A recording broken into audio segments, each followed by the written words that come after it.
On this season of The Other 55%, the trial that consumed the entire true crime community and beyond, the Alex Murdaugh trial. And I could see his brain generating millions of dollars in fees. That was not enough for you. I know you have to see Paul and Maggie during the night times when you're attempting to go to sleep. I'm sure they come and visit you. All these people on these two exhibits, these were real people that needed this money, is that correct? I'm sure they did. Somebody going to check him? Yes, sir. They've already checked them. They did check him? Yes, sir. It's official that they're dead? Yes, sir. That's what it looks like. Oh, and it might not have been you.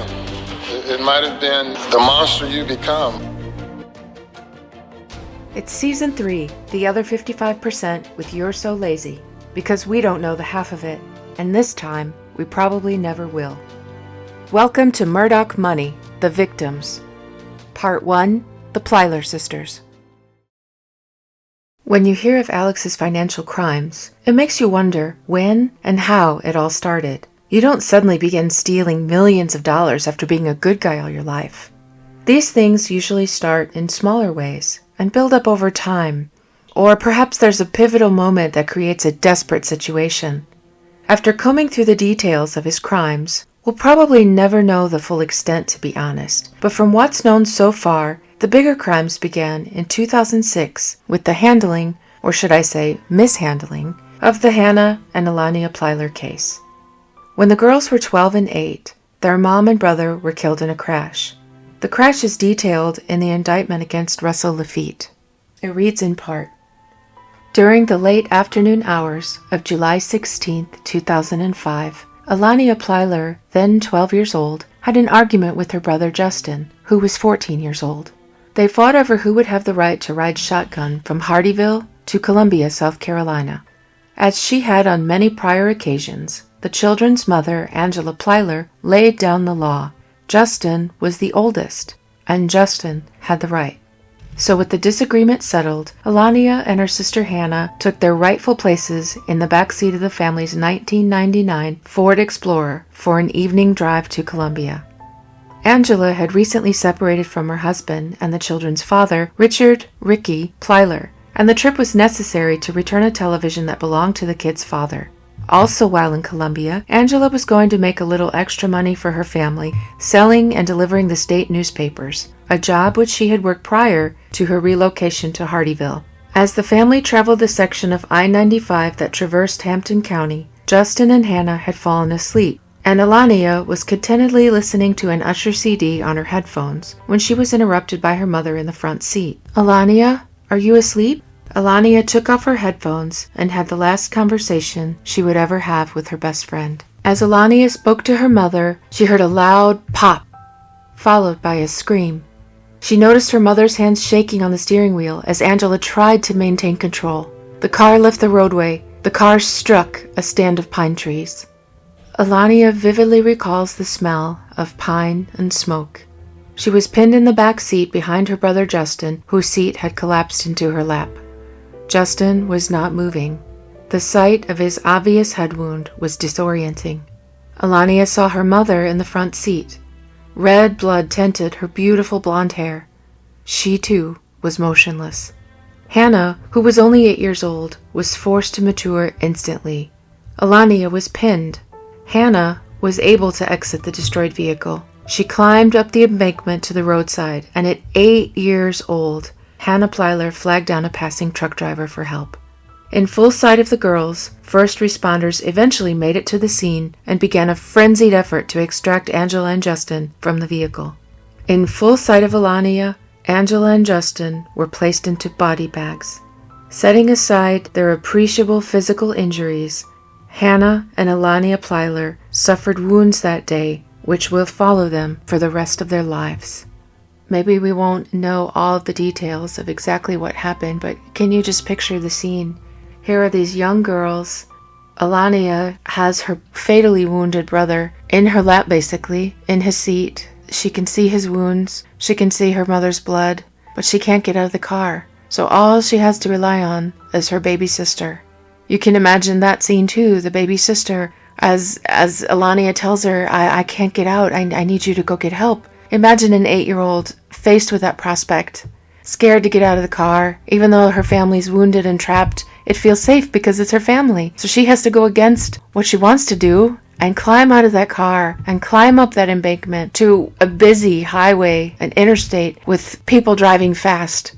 Her own life in danger, as she has to rely on the kindness of a stranger who might see her and feel sorry for her. You can picture her saying, I don't want to go. Can you try one more time? And Alania trying one more time, knowing she can't get out of her seat. And looking at her sister and saying, you have to do this. Mom needs help.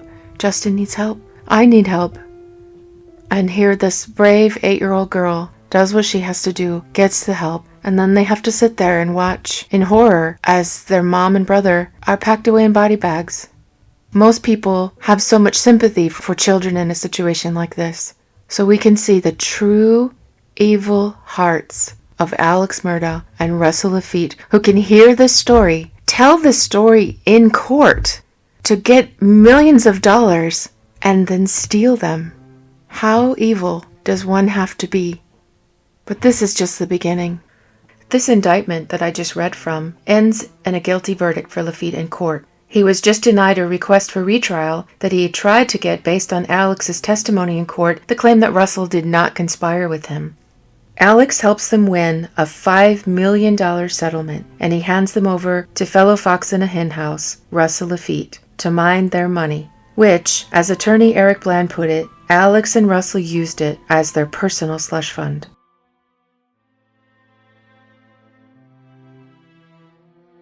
If you don't remember, Russell Lafitte was the chief executive of Hampton-based Palmetto State Bank. He cashed Alex's stolen checks and moved money around to keep it accessible to him, even allowing him to go hundreds of thousands of dollars overdrawn. Lafitte was convicted on November 22nd of 2022 on all 6 of the charges he faced. 1. Conspiracy to commit wire fraud and bank fraud. 2. Bank fraud and aiding and abetting bank fraud. 3. Wire fraud and aiding and abetting wire fraud. 4. Misapplied bank funds to cover money movement, namely a $680,000 check he wrote to PMPED to cover previous money movement. 5. He extended a $750,000 loan to Alex for beach house renovations without proper collateral and knowing the money was used for something else. 6. He extended Alex a $500,000 line of credit for the purpose of farming equipment, but $250,000 of that was to help pay back money that he had taken from the Plyler Trust. He's currently appealing his conviction with new lawyers. Because Angela and Justin died intestate, their nearest of kin was entitled to serve as their personal representative. Alania and Hannah were minors, which left their father the statutory right. However, Alex petitioned that it would be preferable to appoint an independent conservator, and sees to it that Russell Lafitte is named such. On July 15, 2011, the settlement estate is established in Hampton County, though the girls live in Lexington County. This is against state law and is a recurring theme of Alex's misdeeds. He needs to keep his cases in Hampton County.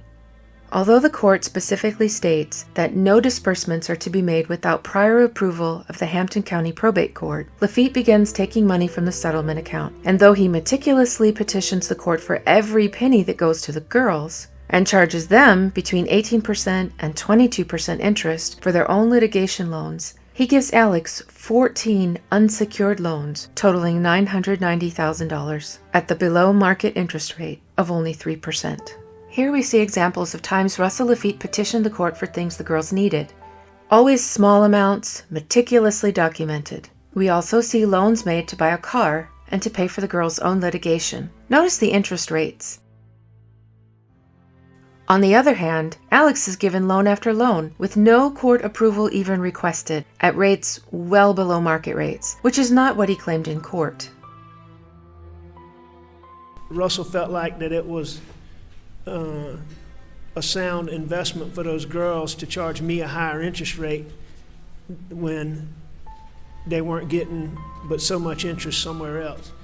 So what was that interest rate that y'all thought was such a good idea for these girls? Do you recall what it was? I can't remember.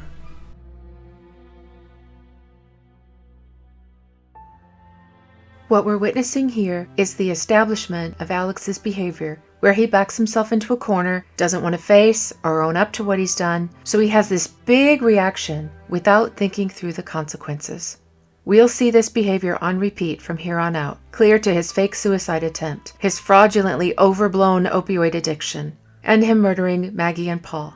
But at this point, he's stolen these girls' settlement money, so instead of owning it or securing a loan to pay it back, he now begins a path so evil it's still hard to imagine where it all will lead to. As the girls got close to coming of age to claim their trust, there was a mad scramble to get the funds back in the account. And here, with these two orphans, begins Alex's criminal career of stealing from his clients, and in most cases, from the most innocent and helpless of them all. As we make our way through all of the rest of the victims from this season, you'll see how from this so-called borrowing of money from the Plyler girls leads to stealing larger and larger amounts of money, inflicting harm and murder at a level no one thought possible. You're not going to want to miss a single episode as we meet each and every one of Alex's victims that currently has an indictment against him. Now that you've heard a little more about the Plyler sisters, let's revisit some of Alex's testimony regarding his stealing their money. Who were the Plylers? They were two young girls from Colombia. They were underage when they became your clients? Yes, sir. Did they suffer a loss in their family as a result of an accident? They did. What loss did they suffer? Who died? Their mother did. And did you get a sizable recovery in the case, in that particular case related to that? Yes, sir. You remember how much that recovery was? I don't. Got any idea? I know it was a significant settlement. I know it was a very good settlement, but... Millions of dollars? Oh, yeah, it was millions of dollars. I know it was a significant settlement. And was there a conservatorship for them because they were underage?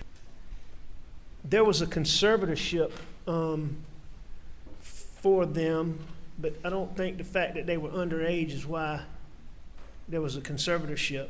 You don't think it was because, at least in part, they were underage when the settlement was received?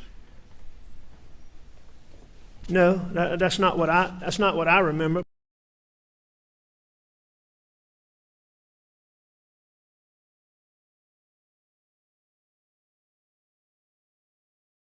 And who was that? That was Russell Lafitte. At Palmetto State Bank? Yes, sir. And after that,